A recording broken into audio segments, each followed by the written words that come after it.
Um, Good afternoon, everyone, and welcome to the live webinar on the topic Preparing Robust Transfer Pricing Documentation organized by the International Taxation Committee of ICI. We have amongst us CA Vishnu Kumar ji, who is a Central Council member of ICI and currently serving as Chairman of the Peer Review Board and Vice Chairman of the International Taxation Committee. With over 20 years of professional experience, he specializes in search and survey proceedings, Benami and black money proceedings, ITAT proceedings, and income tax litigation. We also have amongst us our own CA Satish Kumar Gupta ji. He is currently serving as the chairman of the International Taxation Committee of the ICAI. In addition, he holds the position of chairman of the Aggregation of CA Firms Committee and serves as a vice chairman of the Board of Studies academic for the current term. He is a prolific speaker and writer and has authored numerous articles and delivered insightful lectures at seminars, RRCs, and webinars across the country. His core areas of expertise include income tax assessments and reassessments, surveys, and searches under the Income Tax Act, soft skills and personal development, including goal setting and career setting. So, first of all, I would like to request CA Vishnu Kumar Agarwal ji to kindly have a few words with us. Thank you, Nitin Gupta ji, today's session moderator, our most respected, the chairman of the International Tax Committee, CA Satish Gupta ji from Jaipur. Today's speaker, Praneeth, and today's most special subject, very dynamic subject, robust transfer pricing documentation. Friends, transfer pricing is very important topic nowadays because most of the companies are either exporting or importing the goods, and domestic transfer pricing is also applicable to so many companies. And whenever any TP assessment is going on, the what value we have taken, it is the most important factor at the time of the assessment proceeding in the income tax. So today's speaker will elaborate on the transfer pricing documentation, what documentation we have to maintain. So this type of the silly mistakes and not bother to the companies when assessment proceeding is going on with the income tax department. Friends, I am sure today our speaker will be deliberated and crystal clear about the fundamental of the subject. Friends, apart from this, we have came out with the Direct Tax Committee, jointly with the Direct Tax Committee, the new Income Tax Act, along with the rules in the 1200 of the rupees. So my request to each one of you to purchase Income Tax Act along with income tax rules combo price in 1200 rupees from the ICI, and it is very good Income Tax Act because each and every publication house is selling in the 2000 3000 of the rupees. And myself and our chairman Satish Gupta ji and the Direct Tax Committee chairman and vice chairman, we jointly thought that why should we not print this Income Tax Act and the rules. Friends, I am also chairman of the peer review board. And if any of the firm where partners are more than three or more than three, the firm has not gone through the peer review process, my earnest request to each one of you, please go our peer review process because it is compulsory from 31st December 2026, where partnership firm is having three or more than three partners. Friends, we have with us our chairman of the International Tax Committee. So I will not take much of the time, and I request our chairman Satish Gupta ji to elaborate what we are doing at the committee level, sir. Thank you, friends. Thank you, sir. Thank you for your words and information about peer review and its importance. And now I would like to request the chairman of International Taxation Committee of ICI, CF Satish Kumar Gupta ji, to say a few words, please. Thank you. Thank you, Nitin. Thanks a lot. And my brother in the council, very respected, very talented, very good academician, expert of income tax searches and seizure, and a very good human being, Vishnu Agarwal ji. He is designated as a vice chairman of this committee, but believe me, friends, he is more than the chairman of the committee. Very proactive, very dynamic person, and active from the front. Praneeth Narhari ji, the learned speaker of the day, and that too a very, very important topic. Nitin Gupta, the past chairman of the Alwar branch, my brother, and a very young and dynamic. Prachi Jain, representing Committee for International Tax today, and the tech support team, and my dear friends who in very large number are attending this webinar on a very important topic, the importance of documentation in transfer pricing. Friends, I believe that documentation is always important, whether it is transfer pricing or whether it is a very small transaction. Because without having documentation, we can have a problem in future to prove the transaction, to prove that particular uh, transaction which we have done. And transfer pricing, because it is litigation prone system of international taxation, and I can say that it is genesis of the international tax system in India. And since the transactions are being made with the associated enterprises, and where arm's length price is very important, so how the arm's length price has been calculated, what the documents we have, what are the comparables we have, those all are things very important for that for determination of arm length price in the transfer pricing domain. So looking to that particular importance, documentation has become very, very important. And I would thank Prachi Jain or Rohit and the team of the International Tax for choosing this wonderful topic and for choosing Praneeth Narhari on the topic. I'm aware that he is a very big academician and very knowledgeable and working in the international taxation, and he is associated with the committee also. So I believe that after hearing his deliberations, all the members will be getting value addition in their knowledge about international taxation. So friends, about International Tax Committee, I would like to tell you that we are committed this year to make additionally 10,000 members who can adopt this international tax as a core practice area of their practice.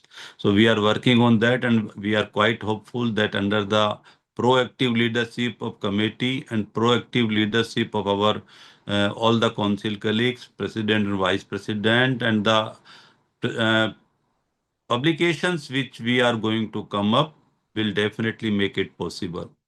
We are not holding the webinars, we are holding several seminars and conferences throughout the country. And our three courses are very popular. One course is our post-qualification diploma on international taxation. Another is the certificate course on UAE corporate tax. Another is the certificate course on direct tax of the USA. So these three courses are very important. Whenever we launch these courses, the people or members accept with heart, and we are sorry for them that we are not able to accommodate all the interaction. But don't worry, my dear friends. Our committee has decided that throughout the year, you will find all these three courses. Apart from these three courses, we have got approval from the committee on a new course, the certificate course on UK tax system, and that has also been approved by the management committee, and that will go to the council on in the next week. And I'm hopeful that council will also approve it, and after the council's approval, that we will also launch that certificate course on the UK tax system. We are also coming up with several other jurisdictions tax system, including Australia, South Africa, Singapore, and Malaysia. Why, friends, why we are working on this particular domain? Because we want that our members are aware about the tax system of the all jurisdiction of the world. Why it is so? Because friends, we want that awareness becomes the opportunity. If you are not aware with the things, that things cannot become the opportunity. So if you are aware that what is happening in UK tax system, what is happening in the USA tax system, what is happening in the South Africa tax system, what are the opportunities there in tax for our Indian chartered accountants. I just visited Singapore 4 5 days back, and I met their high commissioner of the Singapore India in Singapore. We also met with the authorities of the Institute of Singapore Chartered Accountants, and we also met with our chapter people, and all were keen to work on this certificate course on Singapore tax system. So this, and they were very happy that we are thinking of that we are going to launch that particular certificate course. So believe me, friends, the only purpose of the committee is to make aware our members about the tax system of maximum jurisdictions. And to ensure this, we are planning to have 45-minute session of various jurisdictional tax system in our conferences and seminars also.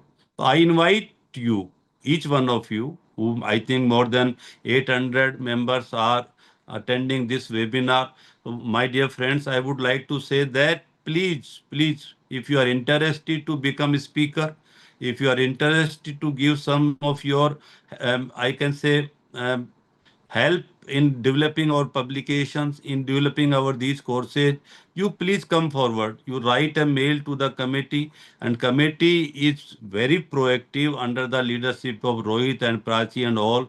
They are committed to help the members. They are committed to solve the problems or the queries of the members. So please come forward, share your interest, that you are interested to become a speaker, or you want to give some contribution to the publications, or any other thing. If you have any suggestions to improve our working, to improve some new areas, please don't hesitate and feel free to contact with us. So next, friends, I would also like to touch upon some provisions of the aggregation committee, which I am also leading this year. Friends, this is the time when we should start thinking about the aggregation. Believe me, friends, if the total market of this our profession is around for 50,000 or 60,000 crores a year, the consultancy segment is about 90% and the audit segment is only 10%. So now, as a professional, as a chartered accountant, we have to think of the developing our own consultancy and advisory firms. And that is not possible if we do not aggregate, if we do not become big. How we can become big? Kindly go through our website, read out our 6 of the models, choose that what model suits you and adopt that model. Government of India, under the dynamic leadership of our Prime Minister Narendra Modi ji, is committed to give some of the work to domestic firms only. So this is the right time to prepare to become a very good domestic firm, having brains in your firm, having talents in your firm, focusing on the consultancy and advisory along with compliances, audits, and all other work which we are doing. And at institute level also, we are thinking to give some relaxations. We are working on those relaxations. And I think within a time of 20 30 days, you will hear some good news in this area. So, and friends, I think we have done at exam committee or and in the council, we have reduced the examination pattern of final examination from 3 attempts to 3 attempts to 2 attempts only.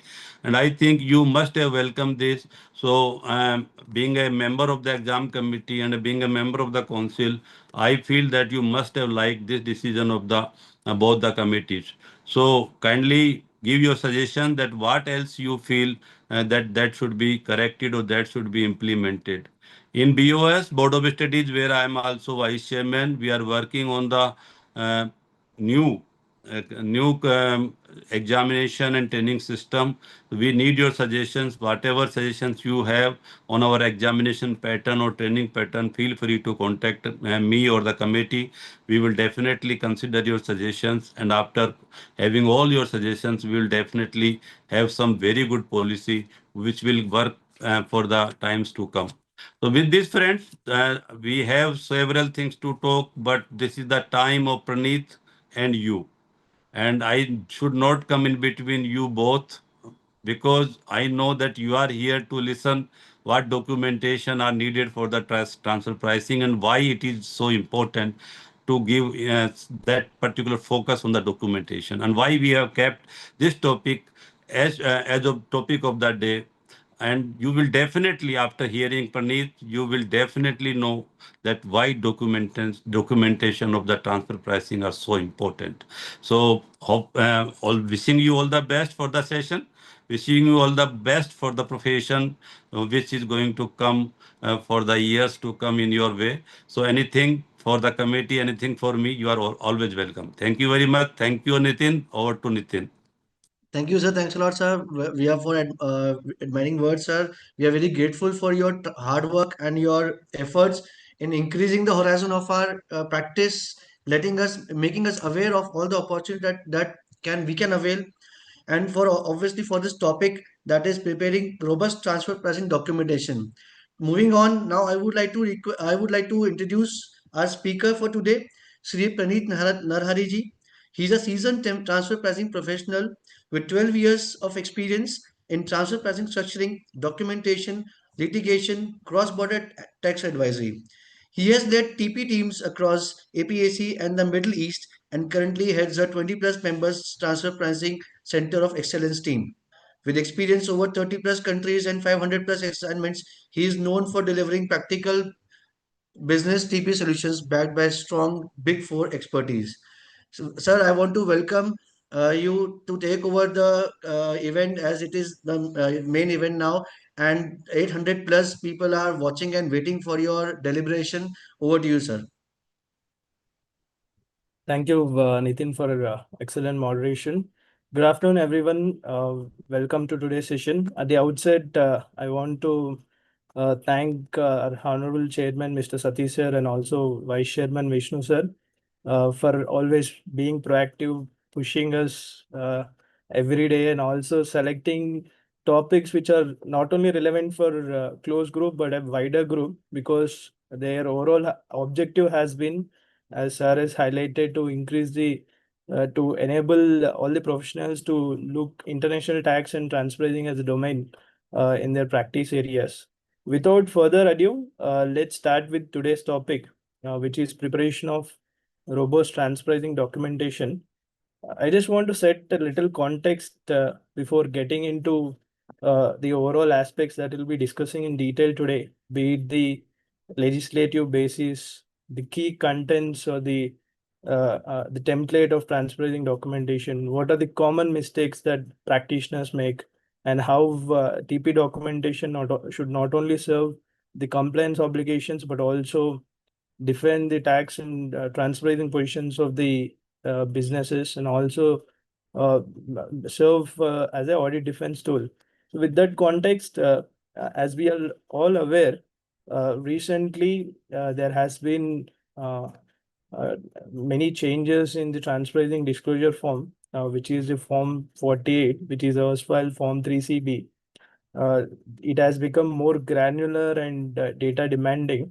Uh, if we take a step back and see the big picture from a policy perspective, the overall objective is to put more radar on the compliance, so that the bona fide taxpayers are not picked for prolonged transferring disputes, and they only pick up cases where they see there is a exposure or base erosion.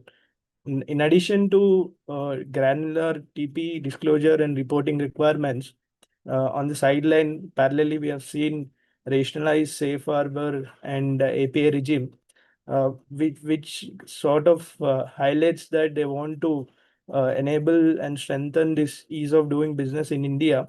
Thereby, the overall emphasis is falling back on compliance at the outset.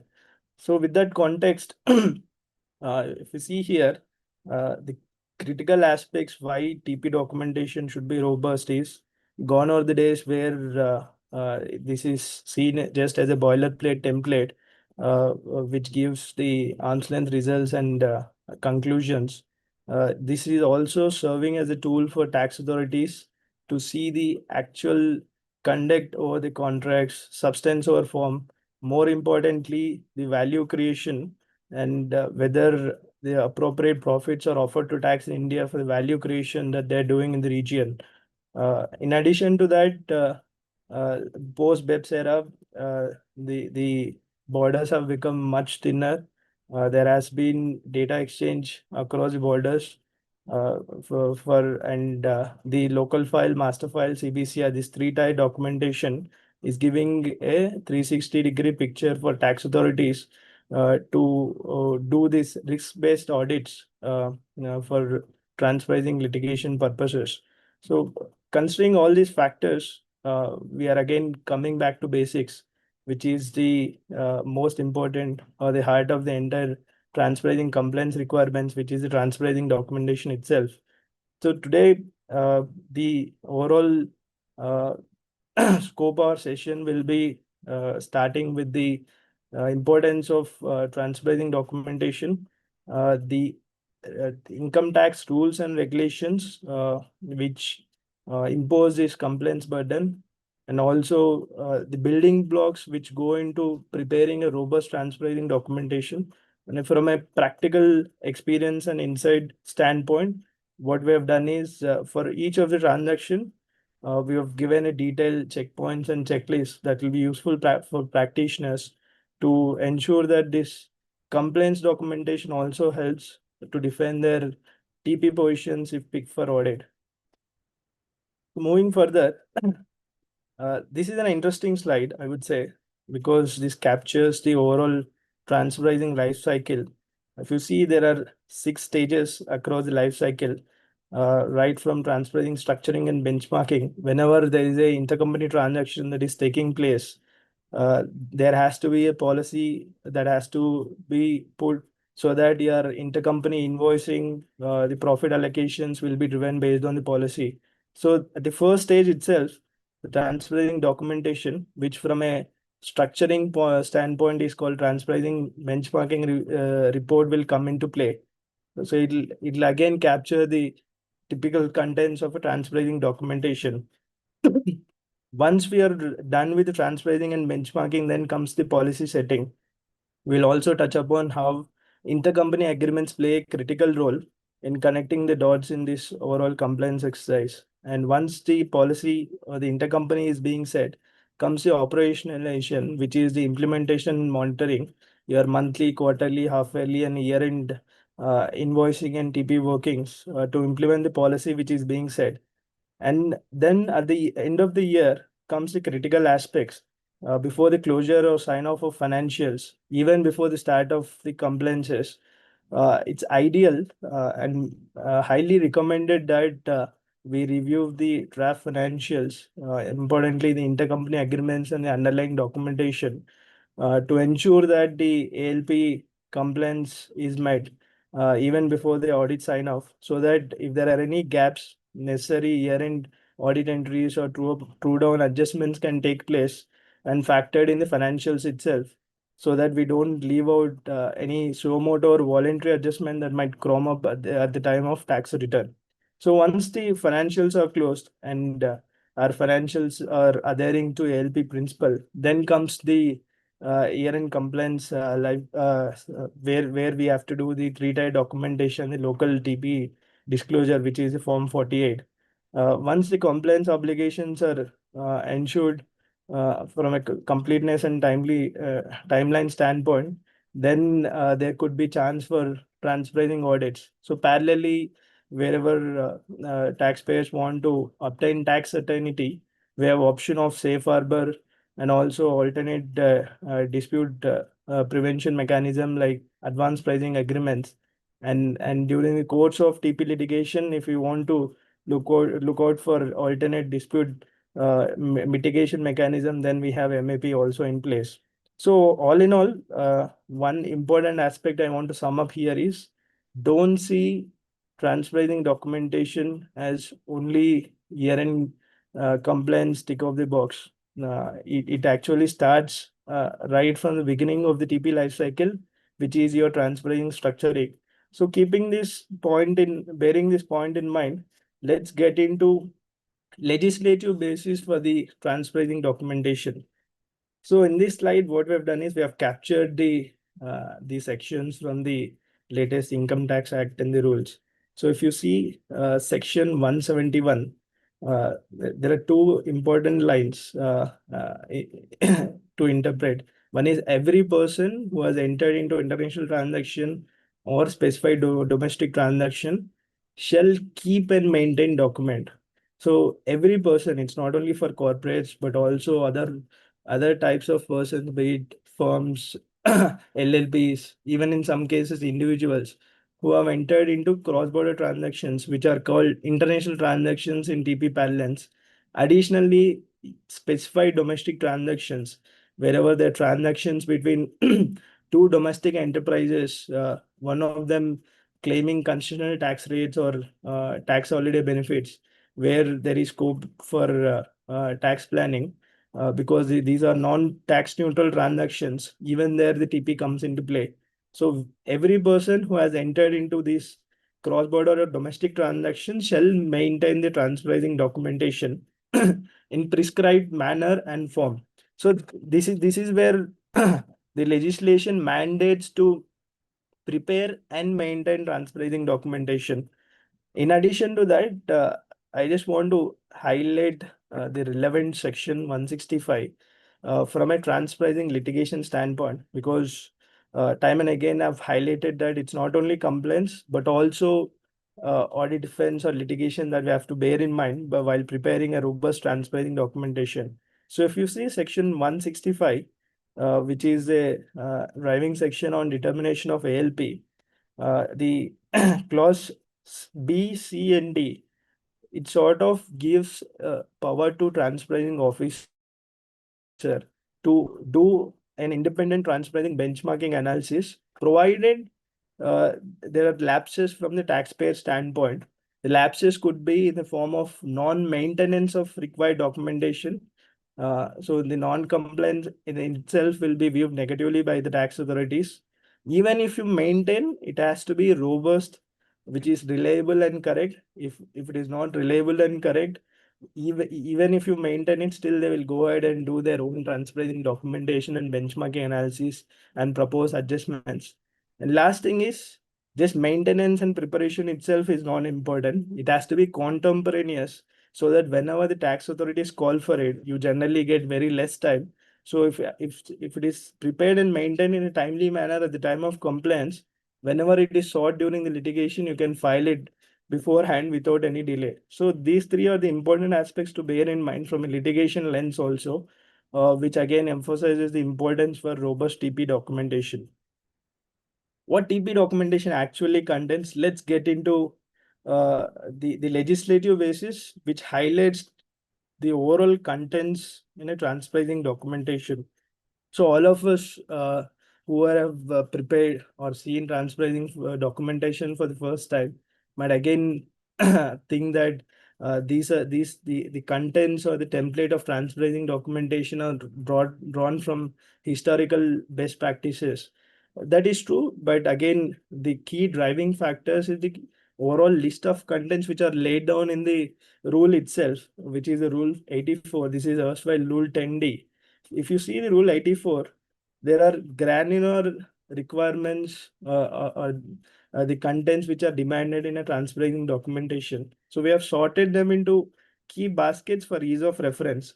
We'll dwell into each of this basket in detail as to what information you have to gather, what are the drafting checkpoints, and what are the litigation aspects that you have to bear in mind while drafting this contents in the TP documentation. Just to read it out, you have entity information, transaction information, FAR analysis, which for someone is sort of a monster or a ghost in the transfer pricing documentation template.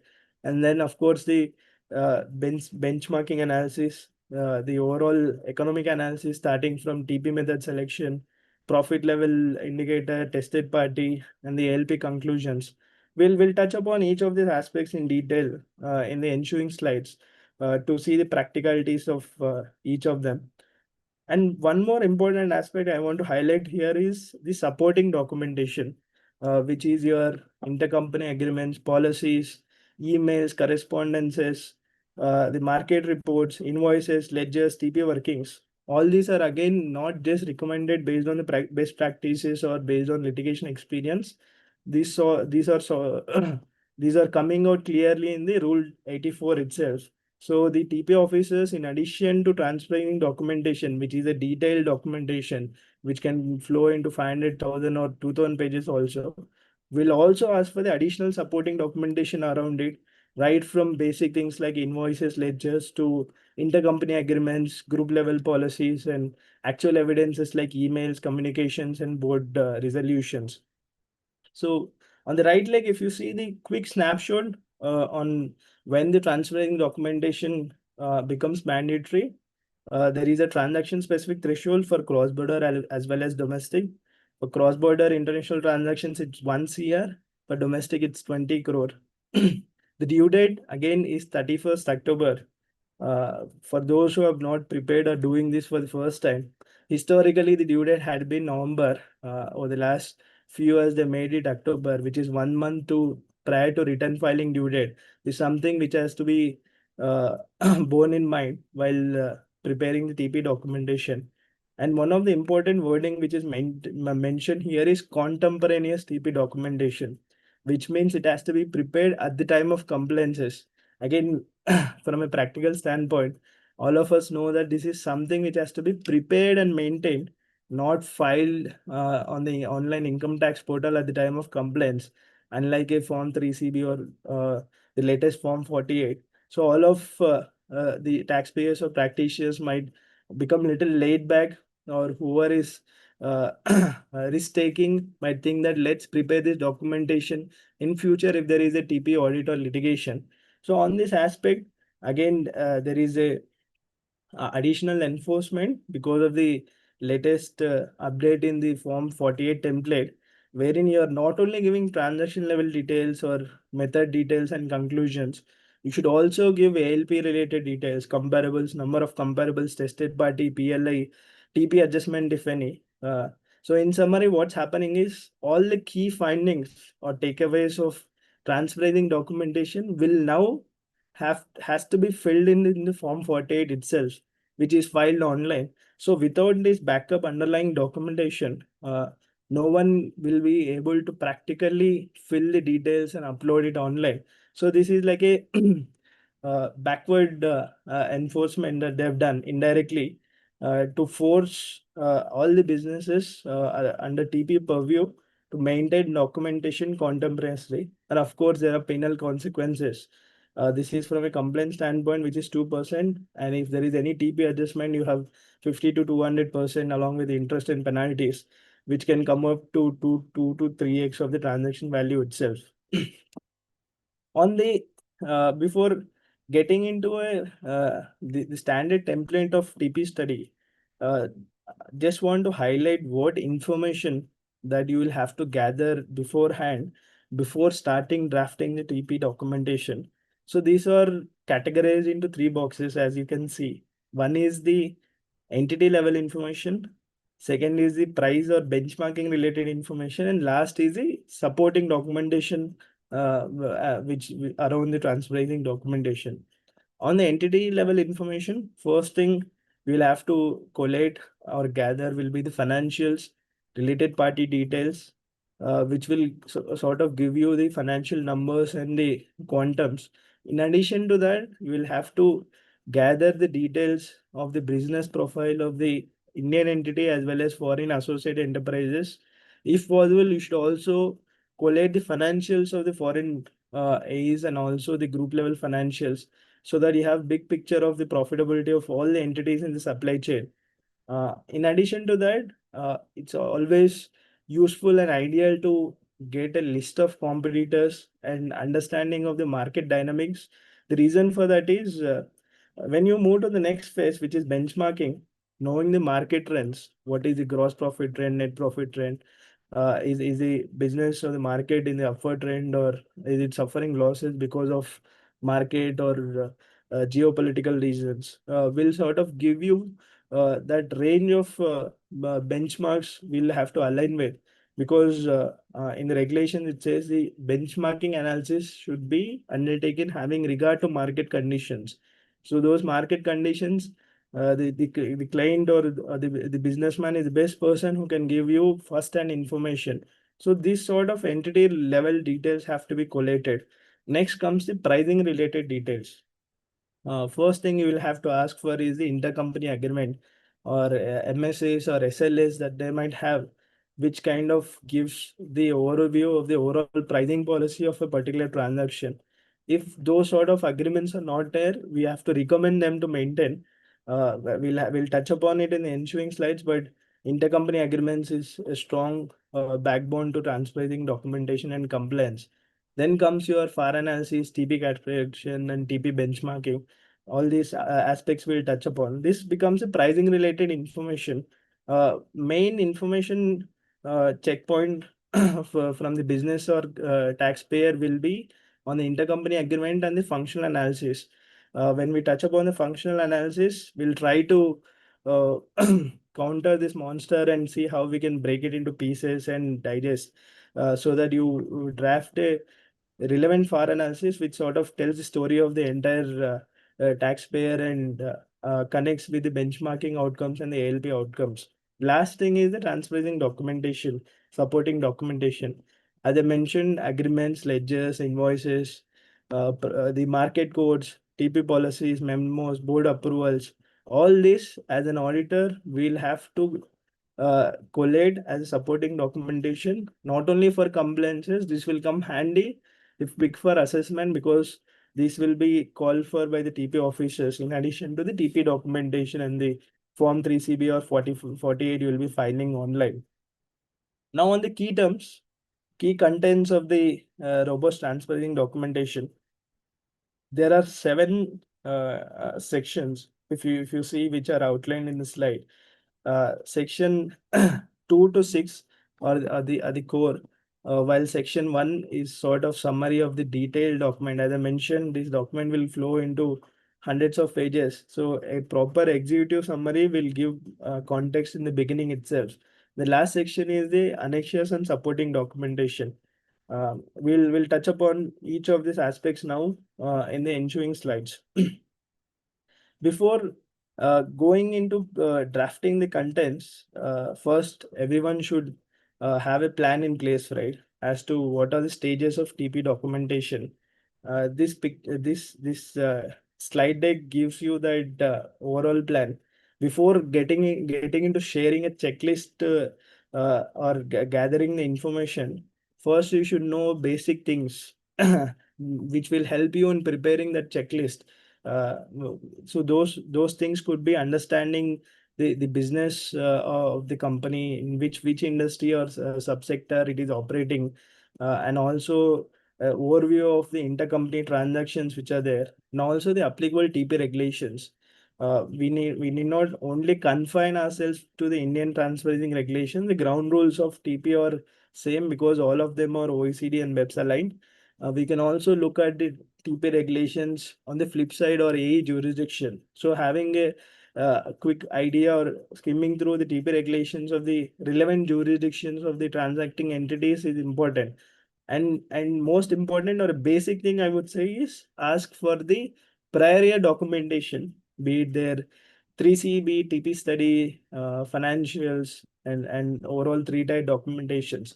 So this basic understanding will help you plan the next steps, which is the information gathering.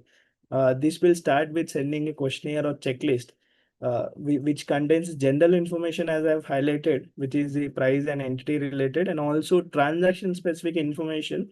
At the end of the session, you will get to know what are the transaction specific information that you have to call for and review to prepare a robust TP documentation. At the core of it lies the functional questionnaires also, where you will have to not only speak to tax and finance teams, but also the relevant business teams to understand the overall supply chain and the roles and responsibilities of the transacting entities across the supply chain. Then step 3 is the benchmarking analysis, where you will have the comparable selection and the LP range. Step 4 is comparing those benchmarking results or ALP outcomes with the tested party results and see if there are any differences which have to be adjusted.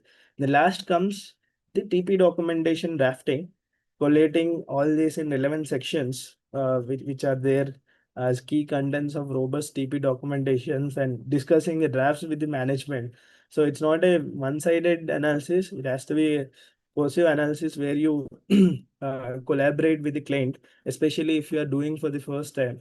The people from the company and also the practitioner will have to work together to prepare a TP study, which will serve not only from a compliance but also litigation standpoint. With this pre-context on what is the legislative basis, why it is important not only for compliance but also audit defense, what is the step plan for information gathering, and also what are the stages in preparation of TP documentation. Let's get into core technical building blocks of a transparency documentation, which is your group and industry overview, transaction analysis, FOR analysis. Then we'll jump on to benchmarking aspects, which is 5 and 6. So starting with the group and industry overview, uh, as I highlighted, it will not be enough only if you gather the financial statements or the RPT details, because those financial statements give you only quantitative details, but there is a lot of qualitative analysis which goes into transcribing documentation, be it the profiles of the transacting entities and overall business background of the group, and also the group structure to see the associated enterprise relationship. So all this doesn't come from the financial statements. You will have to specifically request and collect so that you have the bigger picture, which is the group overview, their business segments, revenue streams, and also have the smaller pieces, which is the Indian entity profile and also the transacting entities, which are your E profiles. And overall group structure gives you idea as to how they are linked. Is it by capital or control? So this entire aspects will connect your group overview and analysis. So in addition to that, there's an interconnected aspect, which is the industry overview. Why industry overview is relevant? Most of them might think, again, not undermining, but those who don't have practical experience think this is just a content tick of the box. But when you see litigation, there could be particular scenarios where the tax authorities would have gone through the industry overview.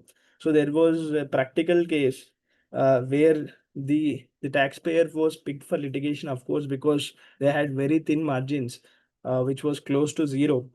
And when called for the hearing, we've attended it along with the taxpayer. And of course, while setting the context, the company representatives highlighted the market dynamics, saying that there is an overall downward trend, and those were factors for the low or thin margins, which were reflected in the tested party results. But again, the tax authority, the TP officer, had a good counter, uh, saying that the market was on the upward trend. So when argued or cross questioned, he mentioned that the industry overview in the TP documentation itself was highlighting that, which was sort of contradicting the benchmarking and tested party outcomes and the market trends. So that's where wherever the a piece of information is coming handing for the TP officers, they will definitely dwell into and rely on the same. So you can't ignore any part or segment of transcribing documentation thinking that this is just a boilerplate template or details that are to be filled for namesake for the purpose of rule 84. Every piece of information will be useful to ensure compliance, define TP positions, and also serve as a risk mitigation tool pick for transcribing audit or litigation. So this is on the group overview of industry analysis. Next is the transaction analysis. Uh, as I mentioned, in the transcribing documentation, you will have to highlight the key terms of the transactions, not only the contractual terms but also highlight the overall conduct of the parties. You will be able to draft this only if you understand the overall categories of transactions. The thumb rule is it's not only revenue transactions which are under purview of transpricing, but also capital transactions, whether or not they have immediate tax impact. So all in all, transpricing regulations cover entire gamut of intercompany transactions. Uh, so the main revenue side transactions will be from your three main economic activities, which are manufacturing, trading, and services. This would entail either purchase and sale of goods, be it raw materials, finished goods, or traded goods, and provision or availing of services. All these categories of transactions within these three economic activities are covered. Then there are special transactions or secondary transactions, I would say, which are financial transactions. It could be your intercompany loans and guarantees, and then intangibles. Intangibles again might have two legs. One is the usage of IP, which will have license fee or royalty, and second leg is the transfer of IP in itself, which will have valuation considerations. Third is the intra-group services, which is a extension to your the primary service categories. These are more intra-group. Again, there are three layers in that, which are pass-through, low value, and high value added services. In addition to that, there is one more complex area, which is business restructurings. Wherever there are any M&A activities happening, and if you see that one entity is losing its future profit potential because of that M&A, because maybe it is being recharacterized from a principal to a routine entity or routine to a limited risk entity. So I'm using this transferring jargons of TP characterization, which will again break in the ensuing slides. So this sort of restructurings are also covered within the ambit of transferring documentation. So having overall idea of what categories are covered will help us to accurately delineate and highlight the transaction flows in the TP documentation. So we have covered the group and industry overview and the transaction overview. Next comes the FAR analysis. Now, over time, what we understood was the FAR is a major storytelling section of your documentation, because rest of the documents are either factual or coming from your financials. This will kind of do the whole play of the entire document. So for that, you will have to understand how to draft a robust FAR. For this, uh, for practitioners' benefit, we have made it into 5 categories, which are typical 5 questions that you have to ask, which will help you in building a proper and robust FAR analysis. First is who. You'll have to question as to who is taking the strategic decisions, who is funding the overall operations, who is managing the risk, and who is owning the intangibles. These critical questions as to who is doing all this will help you identify who is the principal entity in the group. Is it subsidiary or holding or headquarters or fellow subsidiary? The legal structure doesn't matter, but the actual conduct and substance matters. So if you ask these key questions to the business or the client, you will understand and identify the principal within the group. So once we know who is the principal and who is the back office or a risk insulated or a limited risk or a routine risk bearing entity, then come a step below, which is what are the intercompany transactions, what is the nature of goods, nature of services, nature of the economic activity. Is it manufacturing, trading, and services, or is it financial transactions, intercompany services, or intangibles? Also see the key terms and conditions by asking for intercompany agreements and group policies. So once we get the transaction specific details, see what are the value drivers and within across the supply chain. See where the economic value is being created. Is it India or overseas? If it is India, then India will have to get higher allocation of profits, and we have to offer the same to tax jurisdiction here. And then comes the next question: when? when is the Indian entity getting involved across the supply chain? Is it right at the R&D stage, or is it at the manufacturing, or is it at the distribution, or sales and marketing, or after sales? So in what event in the supply chain is the Indian entity getting involved in the overall business life cycle is an important question, which is a when and where. Where is more of a substance related question. Where are the key people functions located? Where are the key people which are who are the KMP residing? If you call a particular entity as principal, are they really sitting there, or is it just a paper or sham entity? You will have to see the actual substance in terms of people which are KMP, and also operational people, and also assets and expenses. So this where question is also very important. So these relevant questions should be part of your checklist while preparing the functional questionnaires, so that you can appropriately draft the three segments, which are functions, assets, and risk analysis. And the end point or the end objective of this FAR analysis is the TP categorization, which will come once we dwell in detail, a little bit more detail into functions, assets, and risk. On the function analysis, as I mentioned, the entire gamut of business world can be broken into three primary economic activities, which is manufacturing, distribution, and service. Obviously, manufacturing and distribution has goods involved, and services something which is pure service without goods. Manufacturing, I would call in a plain vanilla language a value addition. Distribution is just buying and selling, which is a retail or trading or wholesale of the goods.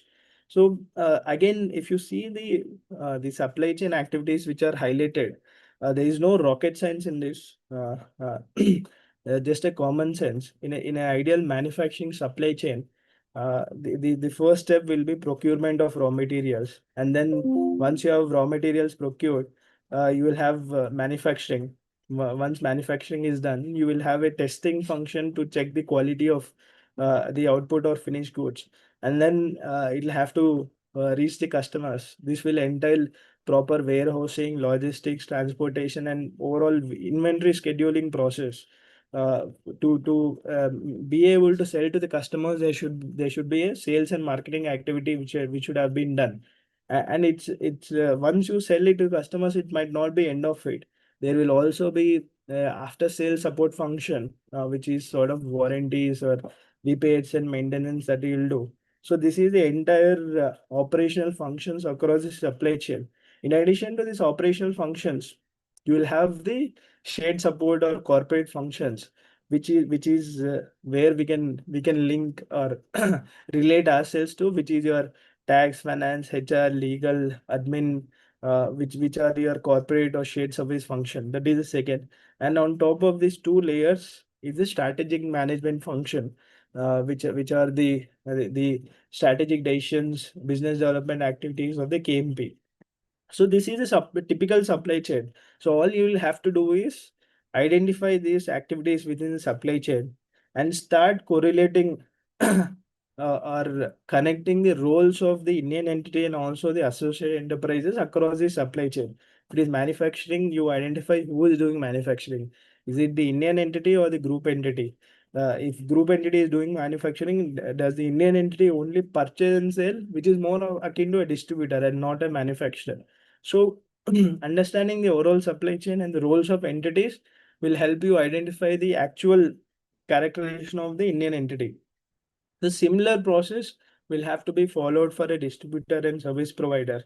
Again, as I mentioned, the overall supply chain activities is based on the common sense. And to understand and add better value, you'll have to discuss with the business teams of the taxpayers also.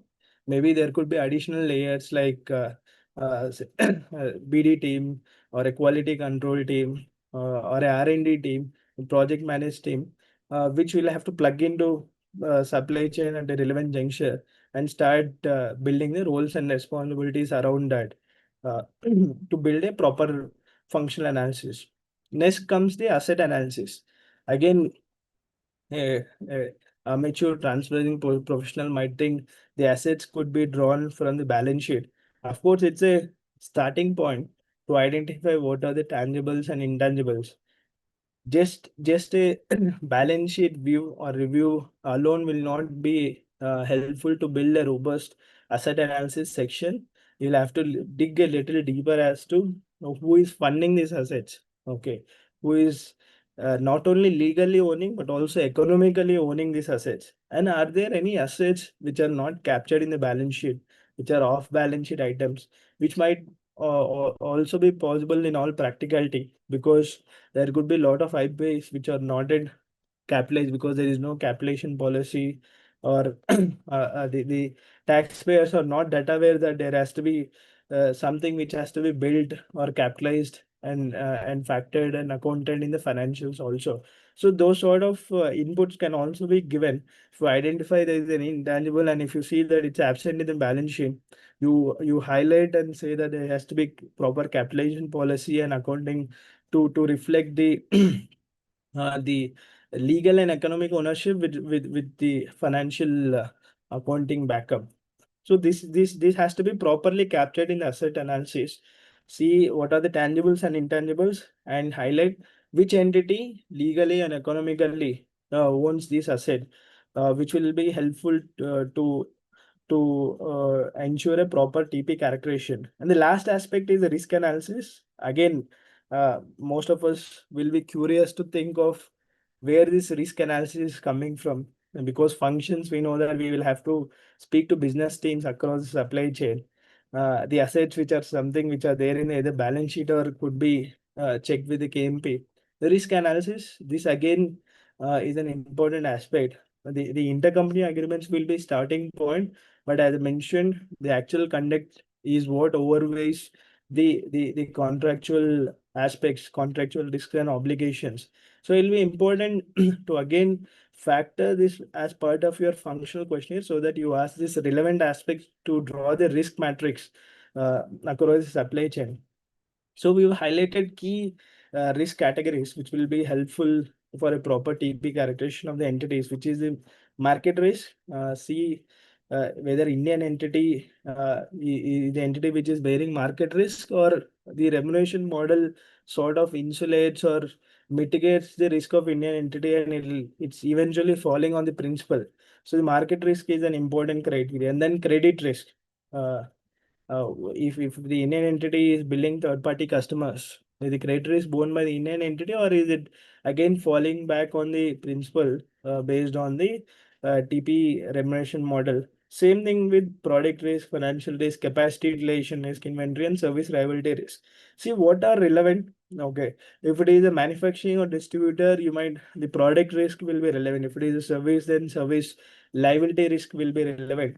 So is it on a manufacturer, trader, or a service provider, which is a client-facing entity, which is bearing this risk, or is it the headquarters or the principals which is eventually absorbing the risk because of the TP remuneration mechanism? Is an important point you will have to understand.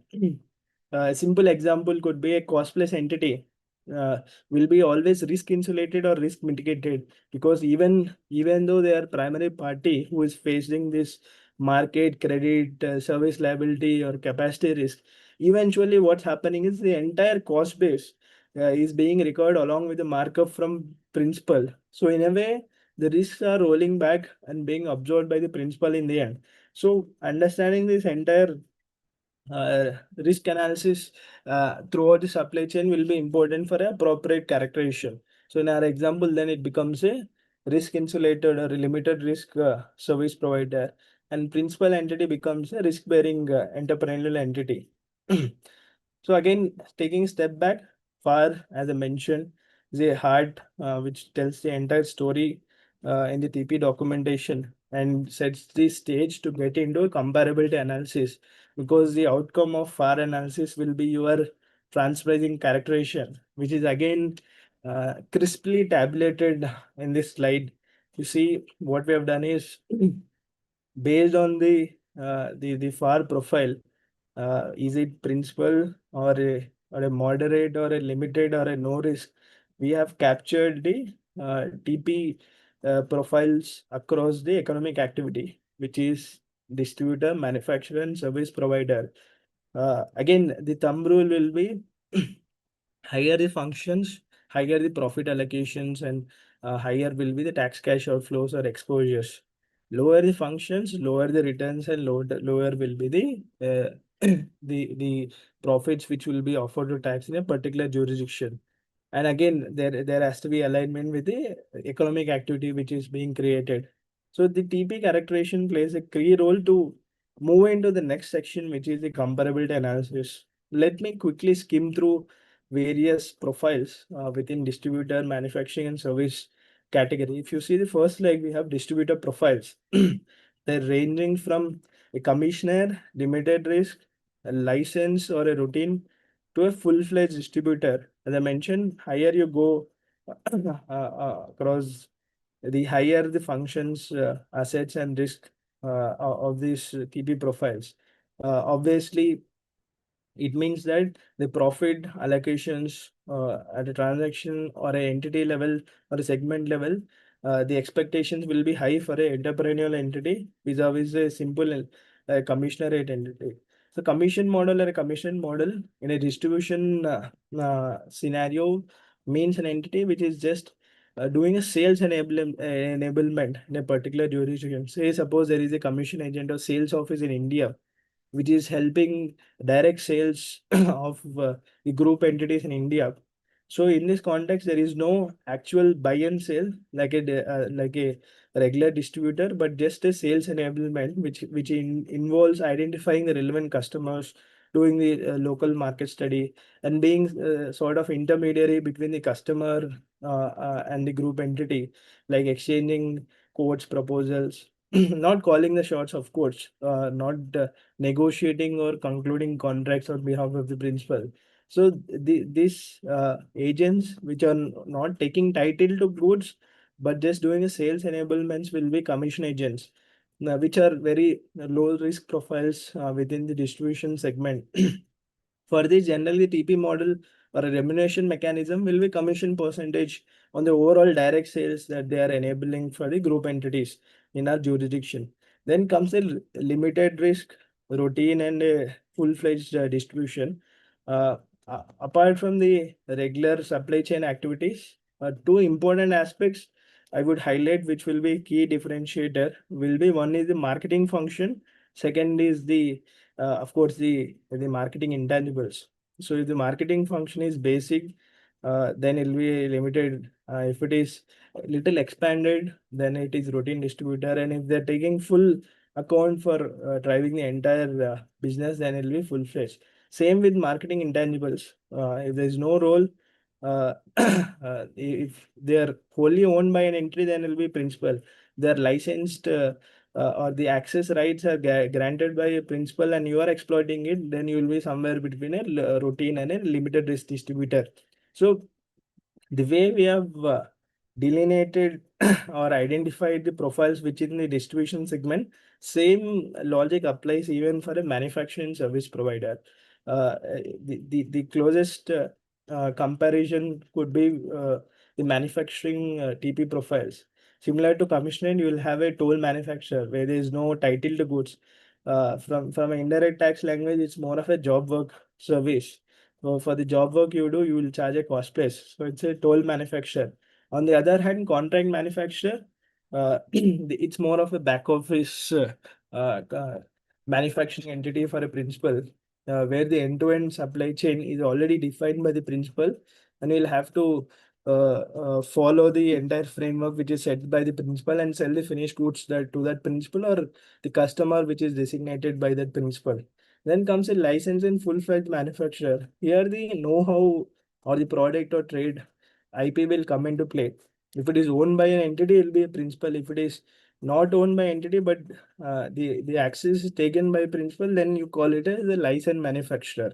So from top to end, as the FAR profile increases, the net margin or the overall profitability expectations will also increase. So that's on the manufacturer. Then comes the service provider. Ideally, you have a low end and high end, depending on the nature of services, the intensity of functions, and also the IP ownership. Apart from that, you will have typical contract service providers, which are cost centers. Again, they just just because they are contract service providers doesn't mean that they are always low end. there could be moderate or depending on the nature of services, the markup expectations will vary. So all in all, as I mentioned, the TP calculation will be one of the main lever of the TP documentation itself, which will connect all the dots or the contents of TP documentation, and also be a starting point to your benchmarking analysis, which we'll touch upon in the next slides. So before that, there's one aspect which I just want to reiterate, which is the role of intercompany agreements in the TP documentation. As I mentioned, the Rule 84 itself, in the list of supporting documentation, highlights that the agreement should form part of the transferring documentation as an annexure. And it not only serves for a TP regulation compliance, but also will be useful for the other tax and regulatory aspects, be it your withholding, GST, FEMA, even accounting and audit documentation purposes. And most of them might think that it's something which is intercompany, which will not in any case be legally enforceable unless in a remote scenarios. Then why is it very important? As I mentioned, the contents of the intercompany documentation, which highlight the contractual terms, will have to be aligned by storytelling, which supports the conduct through the transferring documentation.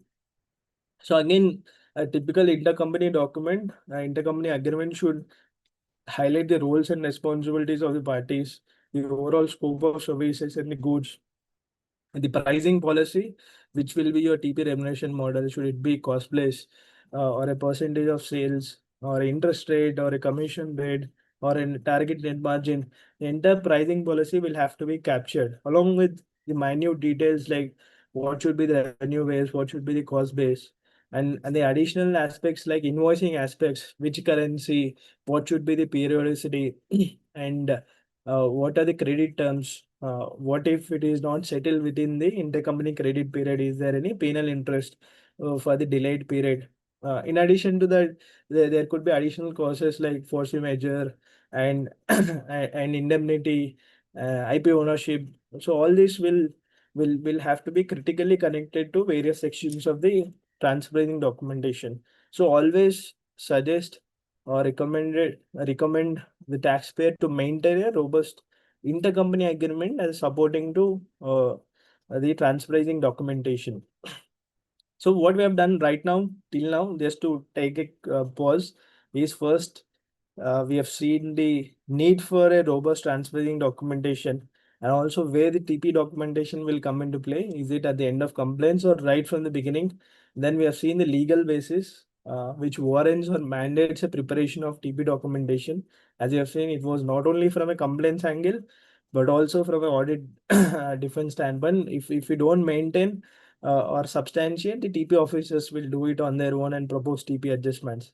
And then we have seen the anatomy of the TP doc, which is the critical or key contents, and then the information gathering perspective, along with the key stages from a practical standpoint that will help us to end up preparing a robust transferring documentation. And then we broke it up section wise, starting with the technical building blocks, which is your group overview, industry overview, transaction analysis, and the FAR analysis, along with the TP characterization, which includes various layers of profiles. Now comes the the number crunching, which is your economic analysis part, which is also key factor, decisive factor in a transferring documentation. Let's understand what are the key aspects that will help us enable to prepare a robust TP documentation from a benchmarking standpoint, and then we will go on transaction specific documentation, which will be useful for a robust TP documentation. In between that, we'll understand the topical litigation issues also. So once we understand the exposure and issues, then only we can see the documents that can be collated to counter those issues. So with that forward, let's come back on the economic analysis section. So as you see here, the main decision making factor will be the transferring method selection. which is the most appropriate method section. If you see, there are 6 TP methods within the Indian TP regulation.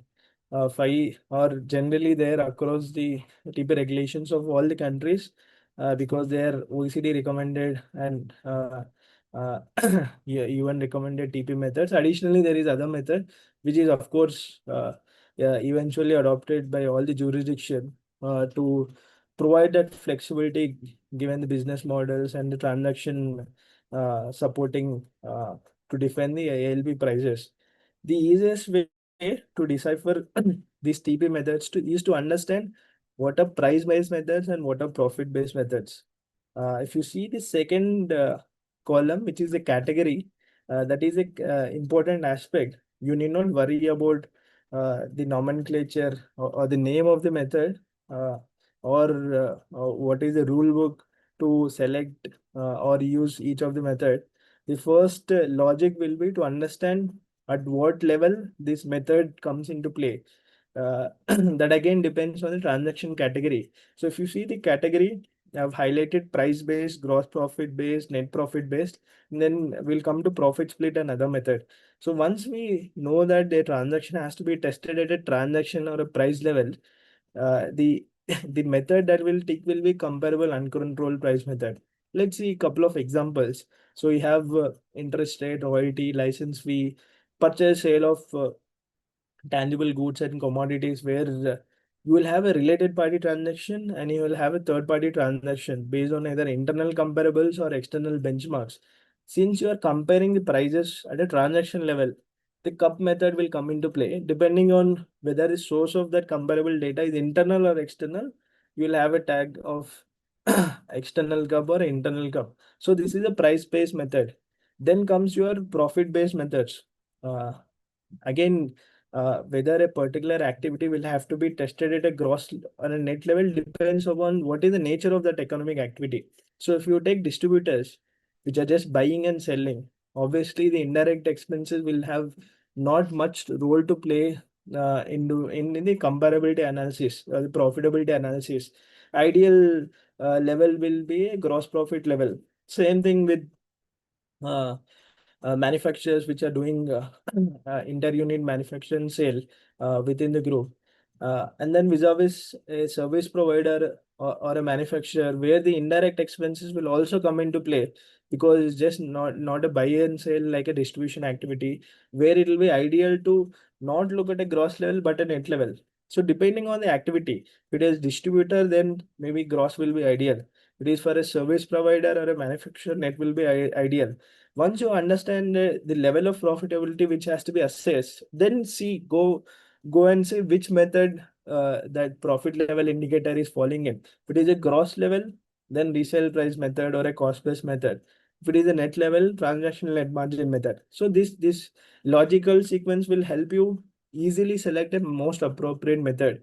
Start with the transaction category and see the comparables and think whether it has to be tested at a price level, gross profit level, or a net profit level, and accordingly you can go and select or take the appropriate method. In addition to these methods, you will also have profit split and other method. Let's start with other method. Other method is more of open market quotes or the comparables which might not be executed transactions. Say suppose in case of commodities, you will have the stock exchange or commodities exchange, which will have your commodity wise pricing listed on a daily, monthly basis. Those open market quotes can be relied on. So now those transactions need not be executed transactions, they're just listed at a particular price. Those can be relied upon using other method. And most important usage will be in terms of asset transfers, share transfers, IP transfers, where the valuation report of independent experts, which determines the market value or fair market value, can be used to define the arm's length pricing and other method. Last is the profit split method. If you ask me, the entire transfer pricing is driven by the logic of profit split, because all we are doing is identifying principal entity, routine entities, risk insulated or limited risk entities in the entire group, and splitting the group level profits across entities in each of the jurisdictions based on their underlying economic activity and TP profile. So in a way, if you are doing transferring modeling at a group level, all you're doing is a profit split only, where you are taking primary TP methods to do routine profit allocations between manufacturers, distributors, service providers, and also other transactions like financial transactions, intangibles, intra-group services. Then once you do the routine profit allocations, whatever is residual, it's either going to risk-bearing entities or principal entities through this repatriation mechanism. So from a big picture standpoint, if you do TP from a group level standpoint, you are using profit split as a back of the envelope calculation. But in a TP documentation, there are specific scenarios where you will have to mandatorily rely on profit split. It could be case of integrated operations where you can't see or do TP from a one-sided analysis standpoint, but see from a holistic where you'll have to see system profit and split between the entities at a two-layered approach, routine and residual, because of this integrated operations or involvement of unique intangibles or involvement of significant risk. That's where PSM comes into play.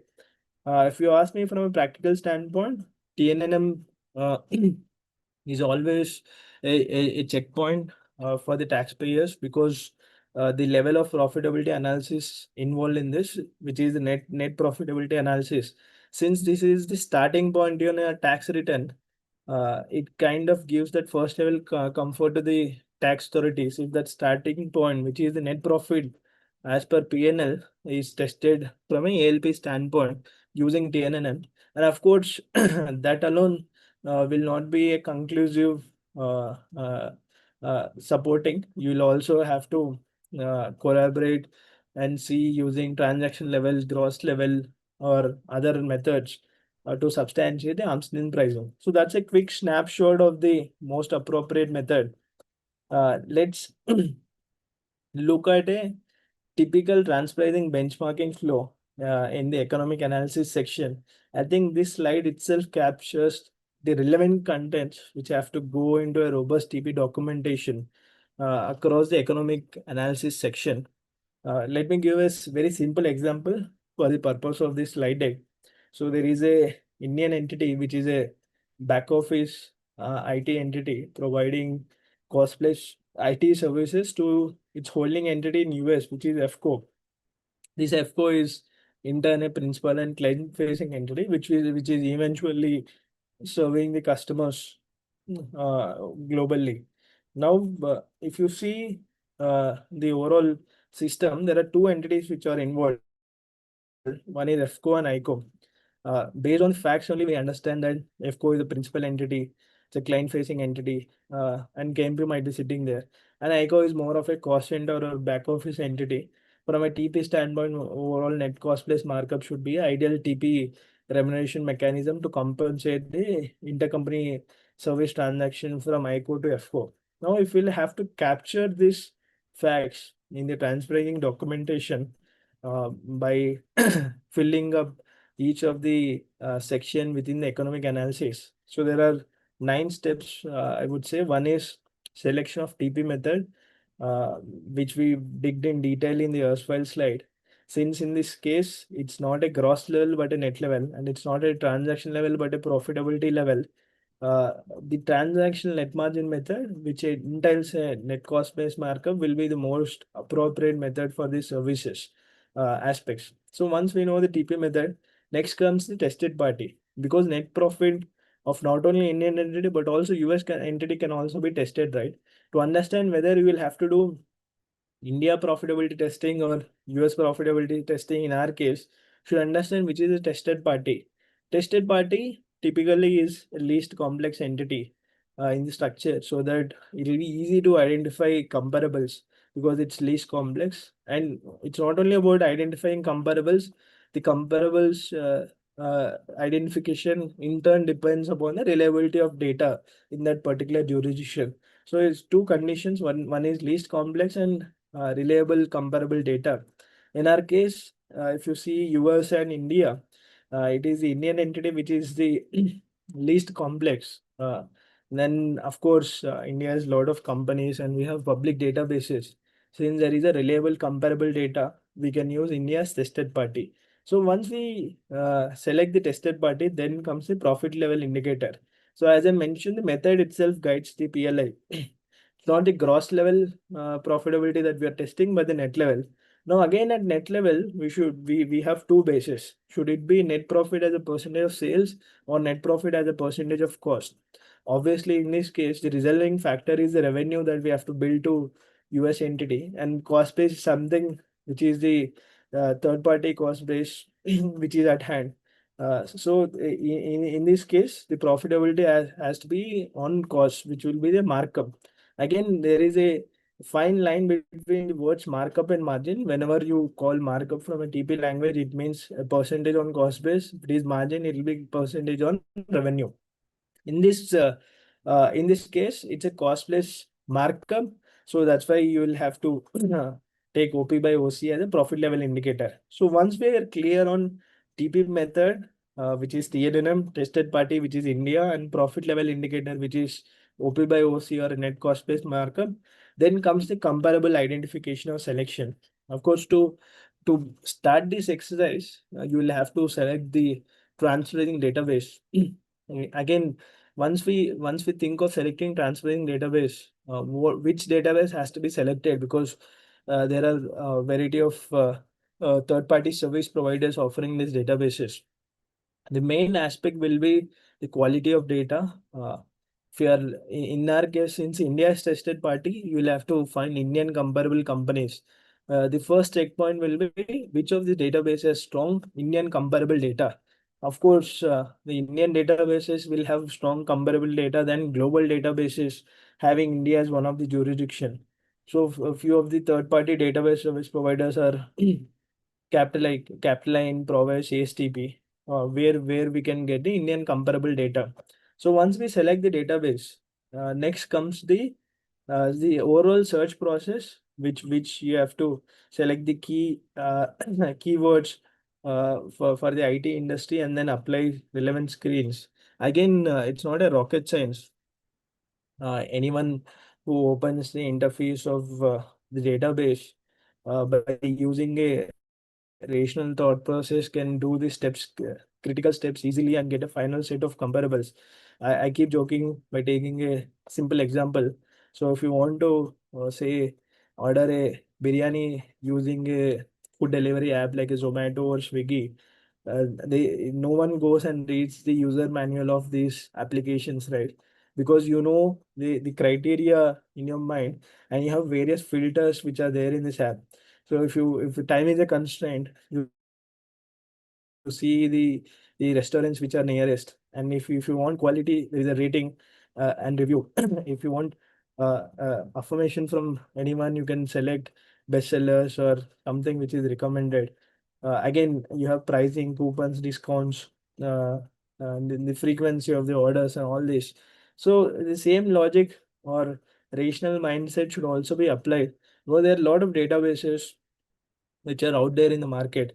Uh, as long as you know the ideal search process, which is the keyword selection, to filter out the entire population and get a subset of companies which are operating in a particular industry, and then apply the quantitative filters, which are your screens. In our context, the screens could be data availability, sales greater than 1 crore, export services greater than 75%, core IT services part of total services greater than 75, RPT threshold of 25%, positive net worth. All these number related quantitative filters will be applied, and then you will have a refined set which you will have to dwell it further in detail by downloading the financial data, looking into their website and see if there are if the scope of services are not diverse, or there no M&E or IP or extraordinary activities which are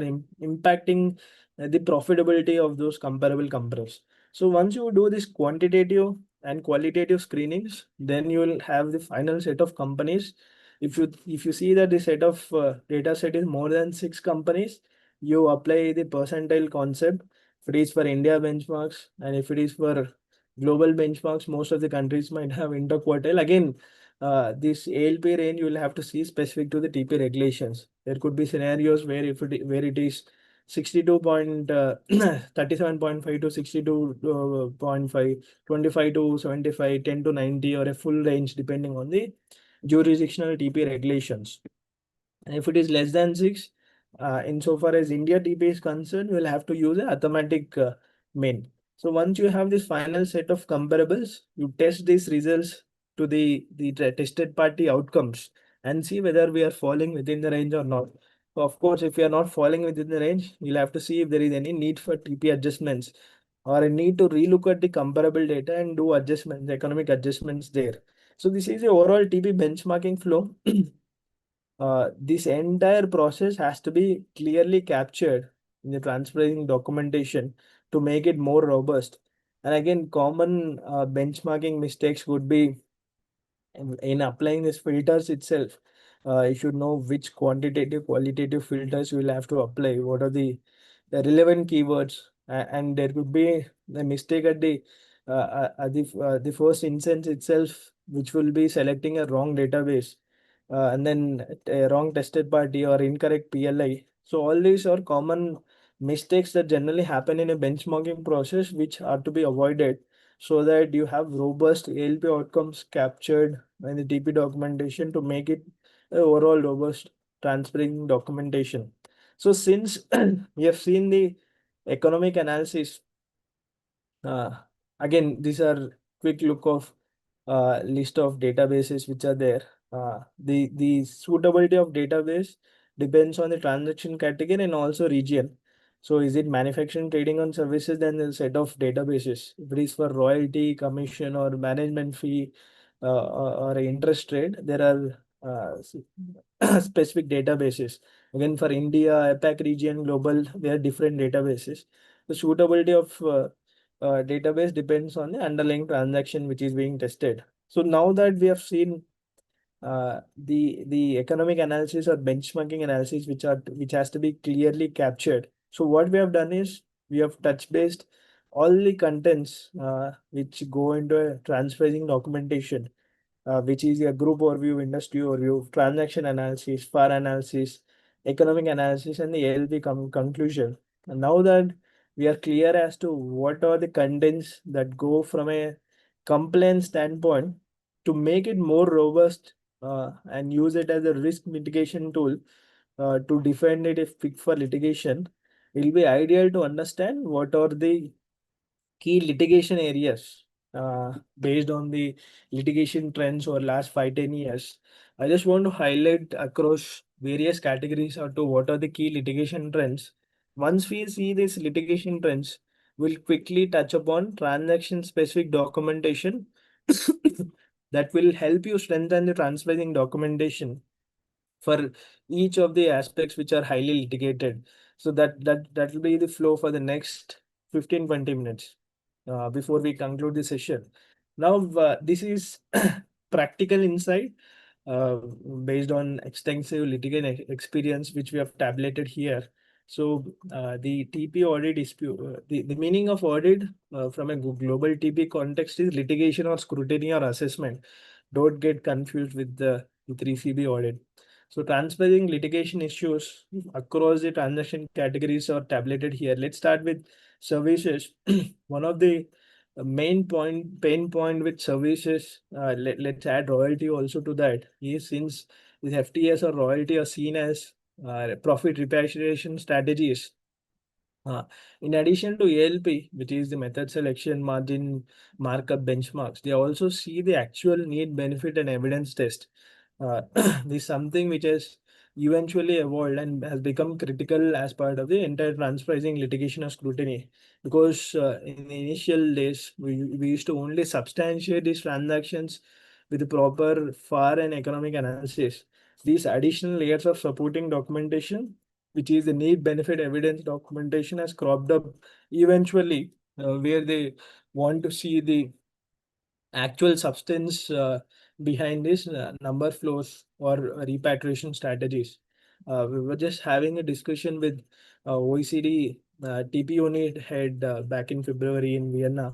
So they mentioned that this is a chapter that they are coming with a revised and updated and practical version in the OECD transfer pricing guidelines that will help uh, address what should be the contents, how to quantify, even if not quantify, what level of quality of data that has to go and need benefit documentation is expected soon in the revised OECD TP guidelines, which are expected somewhere towards this end of the year or early next year. But this is a chapter which is undergoing major revamp as part of the OECD guidelines 2022 version. So need benefit evidence test is critical supporting documentation, which includes your email communications, presentations, board resolutions, third party expenses, cost allocations. All these will have to go into a separate bundle which will be annexed to your TP documentation. Of course, uh, the overall cost calculations for intragroup services, the starting with the cost pool and also the allocation keys across the group entities, how the direct and indirect expenses are directly allocated and indirect are apportioned based on the allocation keys. And once you have cost base, whether they are cross charge on a cost to cost or a cost based markup, the entire TP model for intergroup services will have to be robust and part of your TP documentation as an annexure. Uh, Next comes the royalties. Even here, one of the critical, in addition to the benchmarking need benefit, will be from a FAR standpoint. Generally, we just end up drafting a typical FAR, which will be used for a manufacturer, trade, or a service provider. But for intangibles, the emphasis, again based on the OECD TP guidelines, will be on drafting a DEMPA analysis, which is development, exploitation, maintenance, protection, and enhancement. Which entity is it, the IP owner or the economic owner, who is doing each of this function, to accordingly conclude that the legal owner is also economic owner, or legal owner is just namesake legal owner. It's the different entity which is the economic owner which will be entitled to returns, residual returns from this IP exploitation. This DEMP analysis should form part of your FAR analysis to make your TP documentation more robust. Once we are clear on service and IP, let's touch upon financial transactions also, which is sort of another repatriation strategy. So here, it could either include loans, cash pooling, guarantees. For all these transactions, it's not only the India side analysis, but also the flip side. So always two-side analysis, which is important because interest expense from India side could be India income for the other jurisdiction, not only in their local jurisdiction, but in India as a non-resident, where the such incomes will be taxable. So even if you think that lower interest or lower fee or no fee is beneficial from India standpoint, still there could be a remote, uh, if not direct exposure from a non-resident standpoint in India, along with the exposure in their own jurisdiction, being a lender or a guarantor. And of course, from a benchmarking standpoint, just a reference to open market codes, FEMA or RBI guidelines, or market studies, or safe harbor rates are often outrightly rejected. Ideal way is to use a proper database, be it Bloomberg or Loan Connector, and do a robust benchmarking based on the key terms of these financial transactions. If it is a loan transaction, it should be your purpose, tenor, credit rating, industry, currency, and source of funds or cost of funds to the lender, the jurisdiction and industry of the borrower, and the credit rating of the borrower. All this will have to be properly factored in the loan benchmarking. And of course, there could be certain comparability adjustments which might be required for credit rating normalization or currency adjustments or fixed to floating swaps. So all this have to be properly captured in the transferring documentation so that will help you defend in case of litigation. And then you have your primary economic activities, which are manufacturing, trading, and services. For each of these, litigation doesn't generally emanate or crop up mainly or solely on margin analysis. It might also start because of lack of proper FAR or TP characterization, or inconsistent transaction flow, or roles of entities across the supply chain, improper profit allocation. So there could be a whole lot of factors which could trigger litigation risk, which is purely risk-based assessment. It's not only purely net margins or higher margins or losses that will trigger litigation. So with these services, it's important to properly categorize the scope of services, which will help you eventually in the FAR characterization, also TP characterization, and also see is it always cost plus because it's a cost center, or should it be more than a routine return? And if it is a client facing entity, it could be a limited risk service provider, or it could be a principal. They are bearing the contractual risk and obligations at first hand. So all these factors in service segment, and over last 7 8 years, one of the additional or topical litigation aspects in service segment had been the overdue receivables.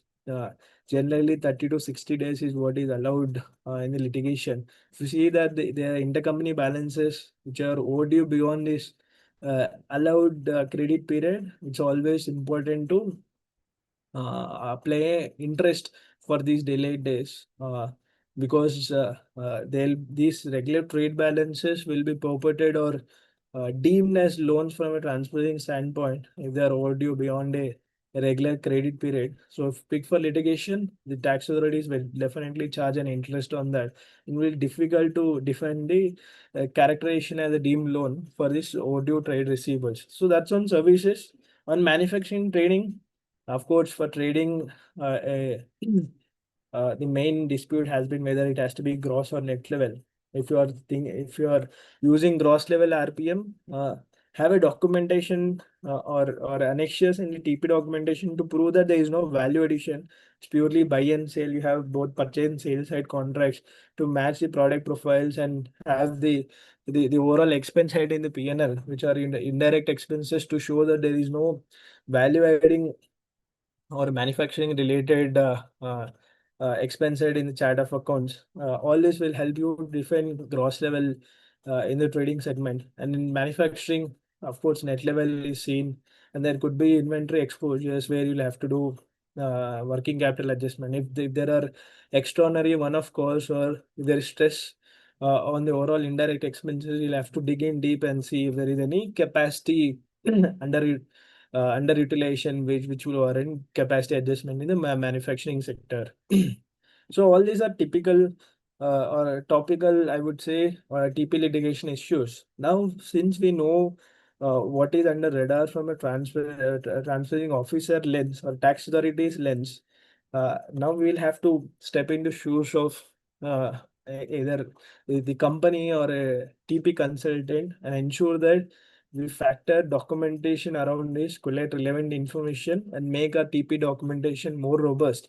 I think while I would have touched upon all these documentation checkpoints while highlighting these litigation areas, we'll just reiterate and skim through each of these TP checklists for each of the transaction categories quickly, so that you bear in mind what should be the information requirement list or the functional questionnaire looking like while building a robust transferring documentation.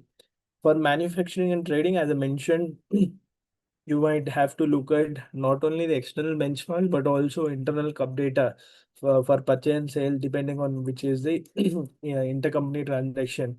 Look at the POs and sales and see the credit terms and also additional terms like warranties, discounts, and also look at customs valuation to see that interplay between ELP as per TP and customs valuation. In addition to that, look at the production capacity, actual capacity, to see if can do any capacity utilization adjustments. And of course, segmental profitability, which I'll touch upon in the end, will also play an important role in manufacturing and trading. Uh, for services, most important thing will be accurate scoping of the overall services. So if it is a pure plain vanilla IT services, you can't use wordings like R&D or KPO, which will portray that it's more of a high-end in nature, thereby warranting higher profit allocation there. So the nature of services should be appropriately factored. This might not again crop up strictly from the intercompany agreement. You will also have to vet it with the actual conduct, which will be the profiles of the employees which are providing with these services. You will not have to see the entire HR data or payroll data. Maybe the overall range of pay scales, the roles and responsibilities and the designations will give a overall idea as to what should be the scope of services based on the employee profile. And of course, the cost allocation, timesheets will help you see if there is any ideal capacity which has to be adjusted. And the credit period for invoices, all these have to be factored or collated for service transaction and appropriately captured in the TP documentation in the main sections or as annexures. Same thing for intra-group services. In addition to your preliminary front-end services, in the intra-group service scenarios, as I mentioned, the need benefit evidence test is a critical thing. You will have to collate a lot of details like email communications, the entire cost pool allocation workings, presentations, board reports, third-party cost sheet, actual benefit or the affidavits or functional interviews from the people. So all this will have to be captured and accordingly categorize them as either pass-through or low value or high value and apply appropriate markup based on the simplified approach in the local TP regulations or the external benchmarks. Same with royalty. In addition to need benefit evidence test, we'll also have to see the DEMPA analysis, internal comparables, industry trends, the impact of use of IP on the overall profitability, so that the not only the ALP aspect but also the benefit aspect is substantiated for royalty transaction. Then for loan transactions, I've highlighted the key terms of loan play a critical role. So this will not only help in the benchmarking analysis, this also have to be highlighted in a tabular format to make the TP documentation more robust. And last two aspects on the loss scenario, one of the tricky aspect whenever you have losses in the tested party or very thin margins, you will have to go extra mile and see what are the reasons. Is it business specific reasons or open market conditions? And does it have to do with the life cycle in which you are there in the business? Is it startup or early stage or maturity? And how does your future look like? Is it only temporary loss position or you see any immediate uh, profitability in the coming years? And also see the comparable company's profitability. Is the market also behaving the same way where they're loss making comparables, or is it something which is unique or specific to your case? Then you'll have to see if there is any ideal capacity, if it is unique to your case, or any abnormal cost items hitting your PNL that is eventually impacting and resulting in losses. So all these checkpoints will have to be properly documented to make it TP report more robust. And the last thing is segmentation. We always go with the notion that whenever you're doing gross or net level analysis, take entity level numbers. It's not always a scenario. You'll have to break your PNL, even if it is not there in the audited financials. You'll have to do TP specific segmental PNL where you split into manufacturing, trading, and services, and each of these business segments again into AE and non-AE, which is related party and third party, so that you take the relevant segment profitability and compare. It will be useful not only for your external comparison, but also for internal comparison. Wherever it's not part of the audited financials, it is recommended to have it certified, not only by the management, but also by, so that the underlying allocation keys or the assumptions are not again questioned by the TP officer if picked for the audit. The final concluding slide, what makes the transferring documentation robust? So we have seen the entire flow right from why a robust TP documentation is critical in this current era where the reporting and disclosure requirements are more data driven and granular, and with the intent of letting that ease of doing business, the focus is more at a complaint stage itself. So any non-compliance or improper complaint itself will be viewed negatively by the tax authorities. That we have understood from a legislative slide, from the content side, from practical information gathering and checkpoint perspective, and also audit defense standpoint. So everything, if you have to sum up in few lines, it'll be substance over form, actual conduct over contract, and the value creation clearly highlighted in the transferring documentation, so that the storytelling and narrative is clearly captured. And of course, consistency with all the other disclosures and finance, which is your financials, tax audit report, the intercompany agreements, three-tier documentation, be it your master file and CBCR. And for benchmarking, needless to mention, are very critical. In addition to that, the additional annexures could be need benefit evidence documentation, proper certified segmentation, workings for any comparability adjustments. All this will be useful for audit defense. And most important, bottom line is consistency year on year, and not have major deviations in the TP documentation. So that's the overall package, or whatever we have in store for today's session. I think over to you, Nitin. If anyone has any questions, we can pick it up, or else I think we're good to conclude from our side. Yeah. Yes, thank you, sir, for the enlightening session. Although I am not very good in transfer pricing, but still, your lecture has given me something to start with, to start studying, to have a new opening for me. So thank you, sir, for the views, and I hope those who are already practicing in this field will get a lot of help and help in documentation and what to do, what not to do, what to take and what not to take. So thank you, sir, for the session. Now I have few questions with me. Yeah. So I might pick up some. There are actually many, not few. So Yeah. I will start with first one. Yeah. What is more important? Showing comparable pricing between related party transaction and unrelated party transaction within a company, or B, comparable pricing between pricing under a related party transaction. Yeah. So if I have to break that question, the question is whether internal comparables, which is between the company and the third parties, or the external comparables, which is between two third parties, which data point will serve as a robust comparison to substantiate the arm's length prices. Again, based on the OECD TP and the Indian TP jurisprudence, the internal comparables always have extra weightage over external comparables, provided your internal comparables are meeting all the comparative criteria, because that is sort of a direct evidence to prove your arm's length prices.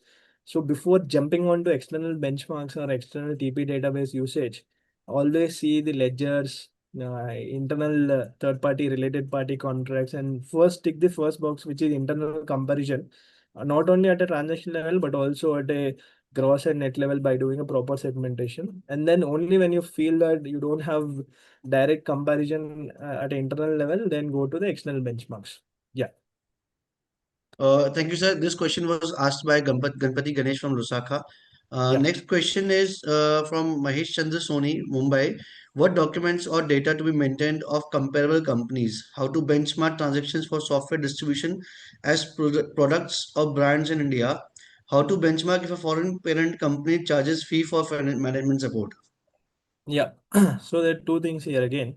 If the Indian entity provides IT services, then as I mentioned, you can use Provis, ASTP, or Kaplan, and have a proper search matrix or search strategy in place, where you will start with the relevant keywords. If it is IT, select IT related keywords, and you will you will break the entire population into industry specific subset. And then you have quantitative and qualitative filters, as we have highlighted in the session. and see the final set of companies. Once you have final set of companies, don't directly jump and compute ALP ranges. Download their financials, see their websites, and see if there are any extraordinary events impacting the profitability, and then finalize the final set. Now, on the flip side, if US entity or a foreign entity is providing services, the benchmarking approach is same. Only the selection of database and the jurisdiction will differ. In the case, if it is US, you'll have to use global databases like SNP or TP Catalyst or OneSource and see the comparables in that region. Yeah. Yes, Nitin. Thank you, sir, once again. There is one from Vivekanand Prabhu K. Some clients submit a global transfer pricing report carried out by the headquarters holding company of the Indian company. There is a section where Indian transactions are covered. Would this suffice as TP report study for tax audit, TP audit purposes? So far, we have insisted on a specific TP study for the Indian entity to be carried out, which the client feels is superfluous or duplication since the global study is available. Your expert comments, please. Yeah, this is a very interesting question from a practical standpoint. Uh, Even though if we have any group level transparency policy doc, the Indian TP regulations, as we have seen the legislative basis, every person, if the Indian entity is taxpayer, this documentation has to be prepared and maintained in the name of Indian entity, and you'll have to capture the contents as per the Indian TP regulations. So the broadly the templates or the conclusions might be leveraged from there, but there has to be a specific documentation prepared for India TP purposes. Otherwise, you will have 2% penalty on the value of transactions. The good thing about inbound structures is there is always something prepared at a group level by group tax teams, which you have to leverage and align. You can't do something in silos and which is contradicting to that. At the same time, that itself will not be self-sufficient. We'll have to prepare something, even if it is duplicate, for the purpose of Indian TP regulations. Yeah. Like you said, Narendra Tripathi asked if 2 attempts are sufficient. So this has to be yearly contemporaneous TP documentation. Every year it has to be prepared and maintained. Unlike few of the global jurisdictions where you can maintain once in 3 years and do financial update year on year. In India, it has to be maintained year on year, and the retention has to be for 9 years. Earlier, it was 8 years. It has to be maintained for 9 years. Yeah. From S. Soundararajan, for international transactions, no threshold under Section 92B.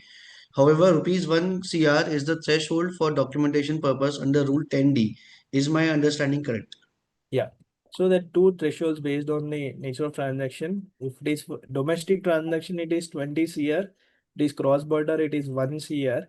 Irrespective of those thresholds, particularly in cross-border transactions, since a 3CV is applicable, even if it is 1 rupee or non-monetary transaction, it is always to prepare some sort of TP documentation. But if the threshold of 1 crore is met, you have a holistic, robust TP documentation. If not, have some minimum TP documentation in place to support your 3CB or Form 48.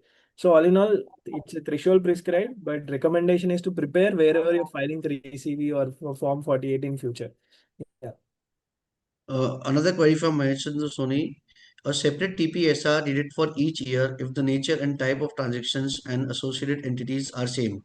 Or two TPSR of previous year can be adopted by the Board of Directors for the subsequent years if the transactions and associated entities are same. Yeah. So what happens is in a listed company where you'll have to have the board and shareholders approval, you might rely on, since the financials close in say April or May, which is very very near to financial year end and not closer to your compliance timeline, which is October. By the time you will get the financial data also. For internal corporate governance standpoint, you can use the prior year TP data to get the audit sign off or the board sign off. But for the complaints, transfer pricing complaints, you will have to prepare a TP documentation with that year specific tested party data and also comparable data. So it has to be year on year specific to the financial year. Okay, sir. Sure, sir. Another question: whether salary to non-resident director who is relative of shareholders for a private limited company governed by TP and AFAS, which method to use? Yeah. So if since the director is non-resident, you'll also have to see whether that individual is falling within the ambit of associate enterprises by virtue of either capital or control. Say suppose they are ticking one of the boxes of the AE definition and they fall within the definition of AE and it becomes under the purview of it comes under the purview of TP. Of course, you will have to be benchmarking.